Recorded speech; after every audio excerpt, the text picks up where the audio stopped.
En este canal tenemos ya abiertas nuestras 2 membresías para que te pongas loco en exceso con nosotros. Expulsado de Oro te dará la oportunidad de disfrutar 3 contenidos mensuales altamente brutales, y Expulsado Platino, que te da derecho a 5 contenidos mensuales con los cuales terminarás extasiado y mojado. No pierdas el tiempo, ve y pruébame. En la caja de descripción te dejo el link. A veces quisiera no tener razón en lo que se expone en este canal, en las pruebas que se muestran y también en lo que se dice con base a un fundamento sólido. Es cierto, lo digo porque vengo abogando al fútbol en su estado puro, no por esos mequetrefes sátrapas que lucran con este deporte y la pasión. Dueños, promotores, medios de comunicación arrastrados por una nota o por una disque exclusiva. Cuando estás dentro de este medio y te sumerges para ver qué tan grande es el iceberg por debajo de las aguas, te llevas una grotesca sorpresa. Te das cuenta que la Liga MX es un nido de corrupción que se manda sola entre comillas y que además puede manipular el fútbol a placer. Sus dueños son capaces de ponerse en cuclillas con cualquiera que llegue con dinero que les beneficie en demasía, argumentando un crecimiento futbolístico imaginario que existe solo en sus mentes retorcidas y enfermas por el dinero fácil y rápido a costa de la pasión. En este canal nos sentimos orgullosos de no ser parte de todo el desfile de pantomimas que muchos medios creen y dicen, solo por cuidar sus negocios que vienen de lo ilícito en cuestión de pasiones. En estos momentos, desgraciadamente, se cumple todo lo que hemos documentado. El fútbol mexicano se marchita a pasos agigantados en una liga donde se prevalecen los privilegios para unos cuantos, donde la competencia es inexistente y donde el que pierde su categoría paga por seguir en el mismo ruedo, ganando impunidad deportiva. Además, no conforme con eso y sabiendo que todos los clubes del fútbol mexicano viven una crisis de talento en sus filas, todavía se atreven a hacer enlaces fraternos con la MLS, liga que poco a poco se sigue alimentando de lo que queda del fútbol mexicano. Un país que no tenía en lo absoluto la idea de jugar al fútbol porque no es el deporte de arraigo en aquel país, pero que siempre se ha obsesionado con dominarlo a nivel mundial. Y donde nadie había querido jugar a la pelota con ellos hasta que el olor a dinero llegó a la frontera sur. México es un país futbolero rico en calidad en los campos de tierra, donde el talento se queda solo en el umbral amateur, donde nadie lo ve, nadie lo escucha y nadie apoya, donde solo es un pasatiempo. Aún así, se sabe que eso seguirá siendo por mucho tiempo, pues hoy en México el fútbol no es para cualquiera, no para el talentoso y el que no tiene dinero, y que no puede solventar esa famosa frase que dice, paga por jugar. En el burdo juego de estrellas, ese que se hace en Estados Unidos cada año y que tiene 2 años de vida apenas, se evidenció que poco a poco los gringos han crecido en lo futbolístico. Ellos han comprado a la liga, les han pagado a los clubes mexicanos para que sean el juguete que les ayude al crecimiento, el sparring de su entrenamiento. Sin embargo, el día que logren estar a punto, que sus procesos se lleven a cabo a buen puerto y su fútbol despegue en un futuro no muy lejano, tal cual basura, desecharán a la liga, porque simplemente ya no les servirá ni para entrenar. Y es ahí donde ellos buscarán nuevas alternativas para seguir creciendo y conseguir lo que siempre han anhelado, cosa que en México se perdió y se acabó gracias a la avaricia de aquellos que hoy tienen secuestrado al fútbol mexicano.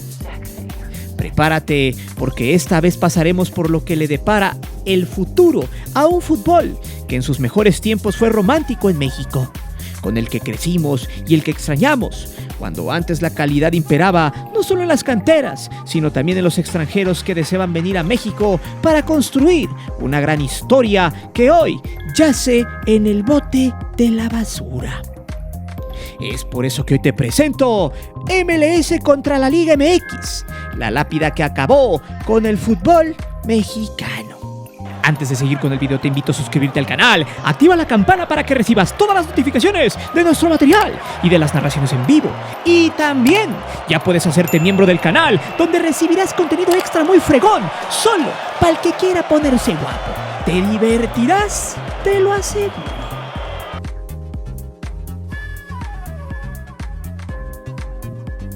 Juan, quien en ese entonces tenía 13 años de edad, era ferviente aficionado al fútbol. En ese verano de 1997, la calentura por el fútbol mexicano de la primera división estaba al rojo vivo. Tanto así que poco a poco se olvidaban aquellos estragos de la devaluación heredada por un juicio punitivo político para rescatar a quienes nunca carecieron de una chuleta en su plato. En aquellos ayeres, Juanito, quien tenía domicilio en el municipio de Nezahualcóyotl, se enfundaba, junto a su papá, la camiseta escarlata con el famoso toro estilo persiana, pues era momento de ir al estadio que alguna vez había sido mundialista, justo en aquel y hasta ahora último mundial en México. Estaba dispuesto a recibir esa dosis de adrenalina que es única en la tribuna, donde no hay comparación ni explicación de cómo la efusividad y la algarabía hierve. Esto es así, la pasión manda y te transportaba a otro mundo. Una dimensión donde el aficionado se hacía uno con el amor de su vida en la cancha, el equipo. En los 90s se practicaba la ley del más fuerte, el que canta, el que baila en la grada, el que apoya. Esa era la voz del aficionado. Esa era la voz del fútbol. Era la que más pesaba.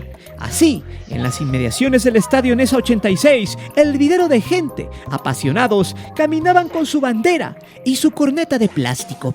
Esas que hacían un sonido grave y fuerte. Un lleno monumental se esperaba ante un rival que pesaba en todos lados y que buscaba acabar con una sequía de más de 10 años sin ganar una liga. A pesar de eso, sus jugadores estaban orgullosos de portar su playera. Daban la vida por ella, pues la historia de Chivas hacía ver sus colores como la gran panacea a la que aspiraba ese mexicano nacionalista y orgulloso de esa pequeña diferencia de ese equipo con todos los demás. Los Toros Neza fue un equipo que marcó una época y que engatusó a propios y extraños, hasta a los escépticos del fútbol. Equipo que hizo cosas diferentes en la cancha y que abogan al grato recuerdo del fútbol mexicano como un equipo de época, como un objeto de culto. Nadie de esa generación noventera apasionada al fútbol mexicano puede negar que los Bureles Escarlatas estaban plagados de jugadores con técnica, calidad y atrevimiento. Fueron de lo mejor que les tocó ver. Incluso en aquel lejano invierno del 96, 6 meses antes de esa final inédita entre Neza y las Chivas, el equipo de Ojitos Meza había dejado locos a muchos de sus rivales. Aún recordamos las declaraciones del brasileño José Damasceno Tiva, mediocampista del Atlante, equipo líder de ese torneo, quien decía que tras ese 9-2 recibidos por los Toros Neza, dio a entender que estos parecían demonios en la cancha, poseídos por el mal, debido a la extravagancia y lo estrafalario de sus looks de cabello, zapatos o las máscaras y cosplays que hacían previos a los juegos para la foto del recuerdo. Era una forma psicológica de dominar al rival sin jugar. Juanito, gracias a esas diferencias y acciones que en esa época eran de locos, se hizo aficionado a un equipo con una historia, pero con un exceso de fútbol.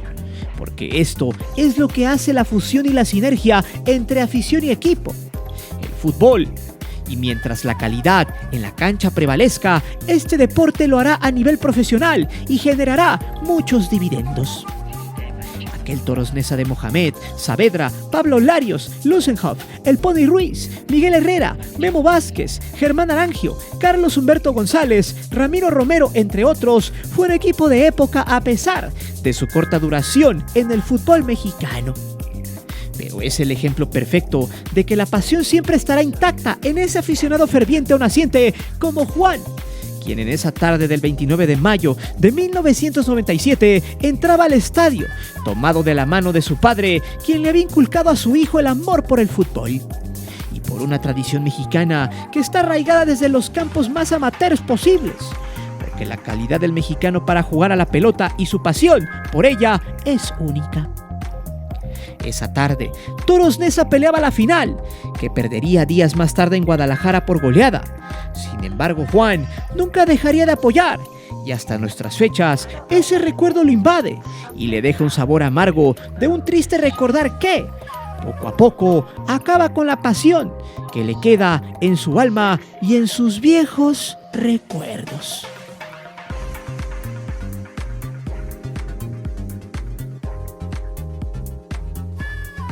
En este canal se ha dicho hasta el cansancio que los dueños del balón han sido capaces de todo por facturar unos cuantos pesos de más, que no les importa jugar con los sentimientos de la afición, que no se tientan el corazón para cambiar las reglas de sus estatutos con tal de beneficiarse, que se llevan franquicias de un estado a otro, eliminan el descenso y explotan todo lo que se pueda exprimir.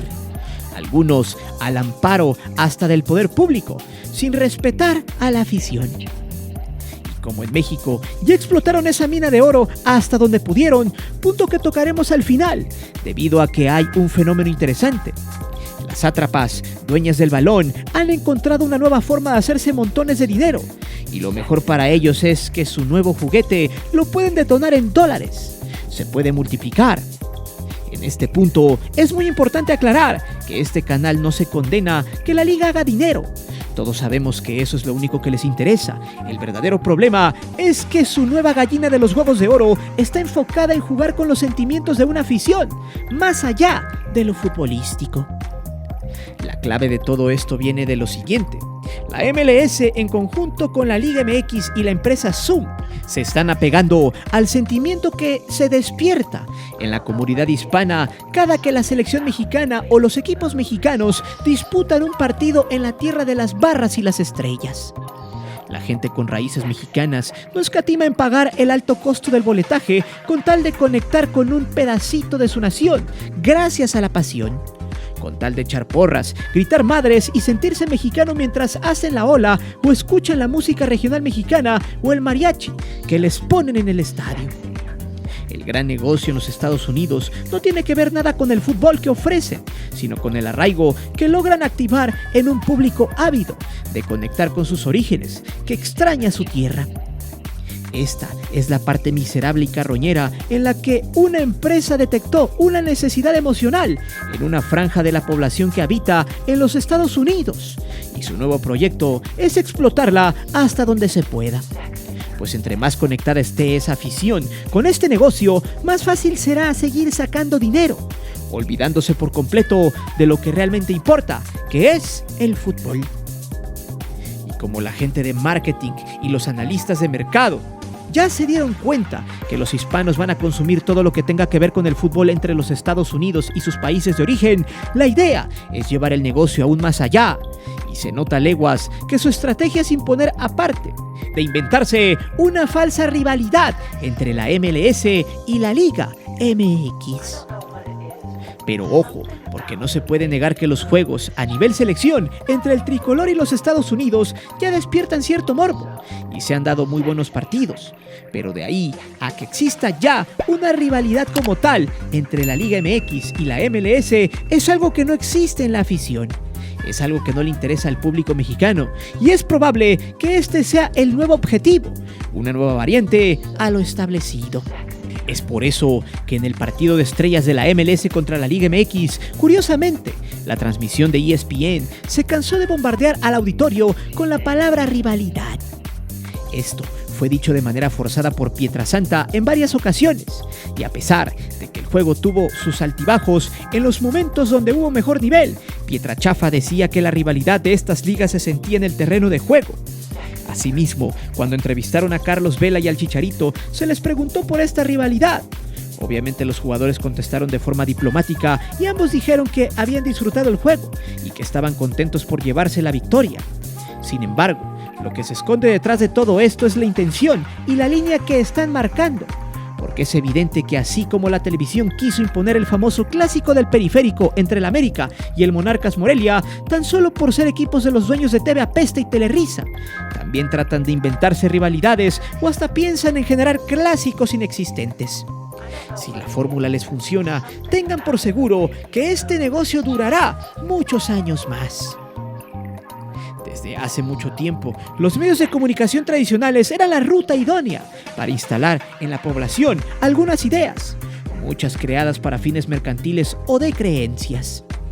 En lo que se refiere a lo deportivo, los analistas y narradores de una transmisión han utilizado sus micrófonos para promover a jugadores, para tenderle la cama a entrenadores, y en esta época de crisis, donde el fútbol mexicano ha perdido todo ante los Estados Unidos y, ojo, no solo es un partido pedorro como el del Juego de las Estrellas, que por cierto, ya son 2 años consecutivos en los que pierden. Que no quede duda que se vendrá con toda una campaña para promover la revancha contra la MLS, para recuperar el supuesto lugar que les arrebataron y para que México vuelva a ser ese tan mal llamado gigante de la CONCACAF.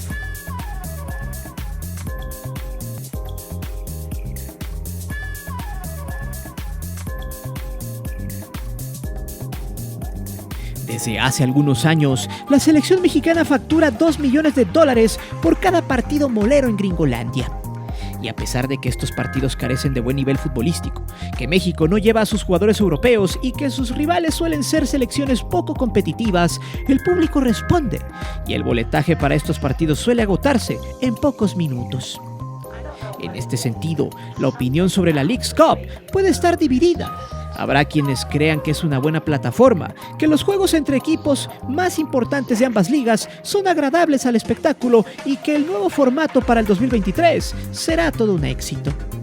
Sin embargo, la esencia es un proyecto despreciable, porque antes de que la afición lo pida, antes de que se justifique este torneo con partidos de buen nivel y que sea atractivo para los mismos jugadores, antes de que se tome en cuenta lo deportivo o a la afición, como siempre, el tema económico es el que va por delante.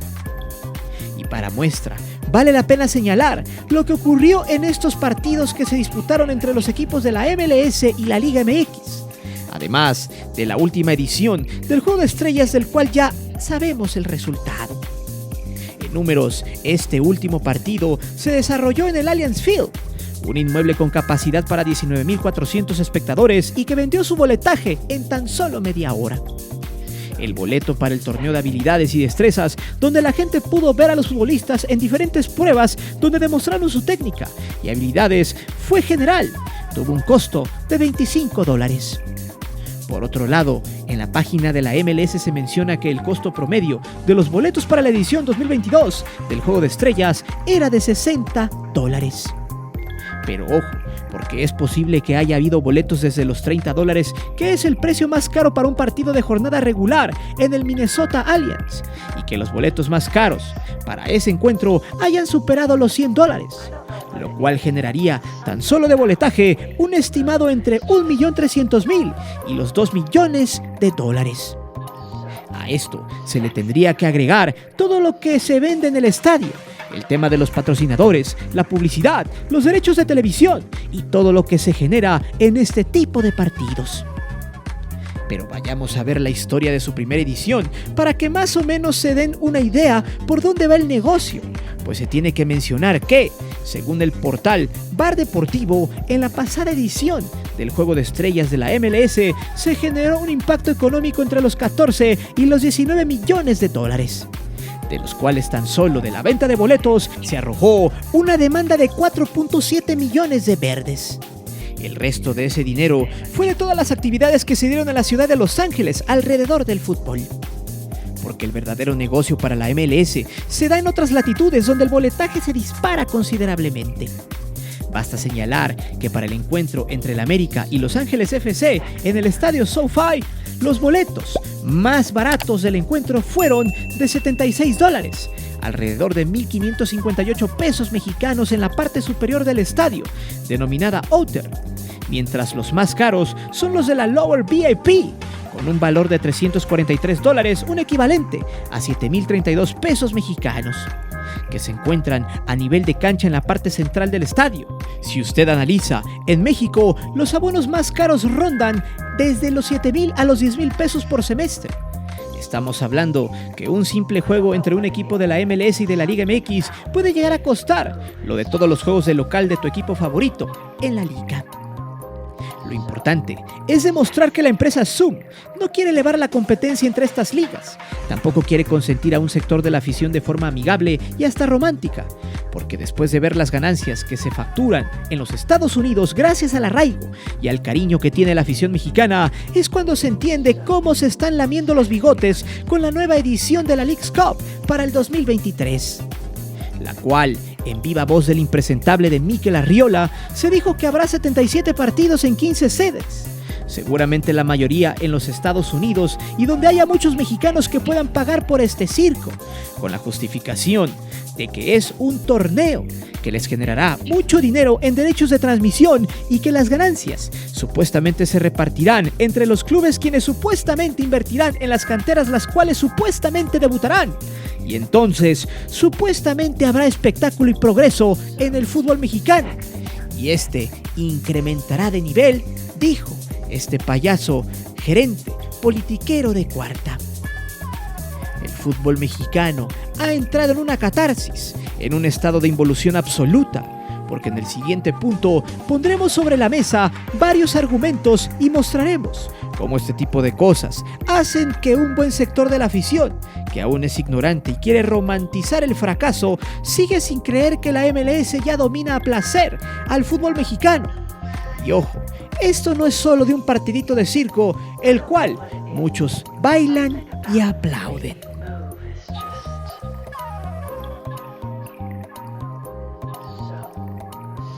Para fortuna, la gente de pantalón largo ya no ve negocio en México, porque el aficionado local ya no se traga sus mentiras.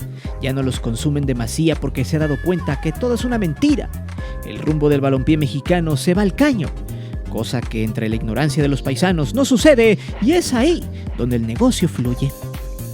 Aún así, hay un sector de la afición que aún sigue pensando que los Reyes Magos existen, que el juego que volvió a perder la Liga MX no da muestra del verdadero nivel de esta, y que era una disputa sin importancia y que solo se presta para el negocio y para pasar el tiempo. Que un partido donde hubo muchos cambios no logra mostrar la verdadera realidad. Y así, infinidad de comentarios me he topado, siempre romantizando y justificando la mediocridad. No olvidar que Estados Unidos lleva dominando a México ya 2 años a placer, y pueden ser muchos más. No olvidemos las eliminatorias, Nation League, Conca Champions, Copa Oro. Los números hablan y destrozan alabanzas falsas. Siento decirlo, pero esos que piensan de esa manera son unos perdedores, y ahorita pondremos las cartas sobre la mesa. La afición palera se caracteriza muy bien por ser de memoria corta. Ellos solo apoyan sin razón, porque están jugando en el círculo vicioso. Algunos porque son fans de jugadores o fans de la gente que está delante de una cámara y les vende la idea, la falacia de que México es una potencia en fútbol en el continente, cuando claramente no es así. La gente de pantalón largo le apuesta a que su comunidad de borregos sea mayor, dando espectáculo de parafernalia como este tipo de eventos como el Juego de Estrellas, donde a pesar de la derrota mexicana nuevamente aprovechan para hablar de una derrota justificada por el error arbitral en un penal. Para empezar, quienes son analíticos entenderán qué punto es el que queremos mostrar, pues hace algunos años los equipos de la MLS solamente fungían como un sparring en el ring para la Liga MX y nada más. De hecho, servían como pretemporada para la Liga Mexicana, que aún conservaba cierto nivel.